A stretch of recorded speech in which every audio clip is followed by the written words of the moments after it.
The soldier froze at the edge of the street, his duffel bag slipping from his fingers. Across the road, a small figure stood on trembling feet, holding an empty bowl with both hands. It took him a second, one unbearable second, to recognize the chipped blue ribbon in her hair. His daughter. She knocked on a neighbor's door and whispered something he couldn't hear. The door opened. A woman glanced down, sighed, and poured leftover rice into the bowl. The soldier's chest collapsed inward. He had survived the war. But this was the moment that broke him. He told himself it wasn't real. That was the first lie Elias learned to tell after returning from the war. The second lie came quicker. There must be an explanation. He stood hidden behind a rusted lamppost, heart pounding like artillery in his ears, watching his daughter Lena clutch the bowl as if it were treasure. She smiled, too politely for a child, and thanked the neighbor before turning back toward the small, cracked house at the end of the lane. This isn't happening, Elias thought. I send money. I wrote letters. I promised I'd be back. Promises, he had learned in the war, were fragile things. When Lena disappeared inside the house, Elias forced his legs to move. Each step toward the front door felt heavier than the last. The paint was peeling now. The windows were dull with dust. This was not the home he had left behind.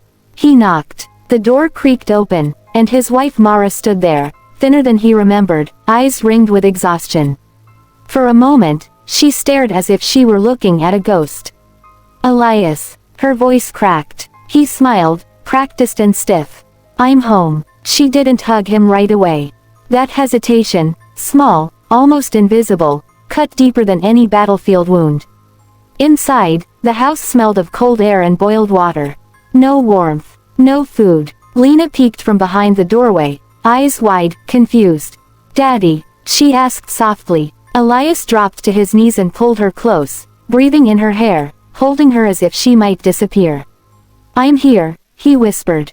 I'm here. But his eyes kept drifting to the empty shelves. The silent stove, the bowl in her hands. That night, Elias couldn't sleep. He lay awake, listening to the house breathe, every crack, every groan, while denial wrapped around him like armor. Mara finally spoke in the dark. The payments stopped, she said. 6 months ago, they said there was a delay. Then another. Then nothing. Elias clenched his fists. That's impossible. I went to the office. They said your unit was reassigned. Records lost. Lost. Everything important, it seemed, was always lost.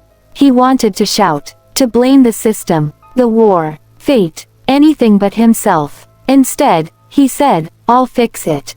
Denial was easier than guilt. Healing didn't arrive like a miracle. It arrived as work. Elias took any job he could, hauling crates, fixing fences, sweeping floors. His hands blistered, his back screamed, but each coin he earned felt like reclaiming a stolen piece of himself. A woman at the market, seeing his determination, offered him steady work. You don't quit, she said. That matters. At night, Elias talked to Lena. Really talked. About fear. About mistakes. About how being strong didn't mean being silent. I thought heroes never broke, Lena said once. Elias smiled sadly. Heroes break all the time. They just learn how to stand again. Slowly, the house warmed. Shelves filled. Laughter returned. Not loud, not constant, but real. Elias stopped hating the man he used to be. He learned to forgive him. One evening, he watched Lena eat dinner, full, unafraid, and felt something settle in his chest.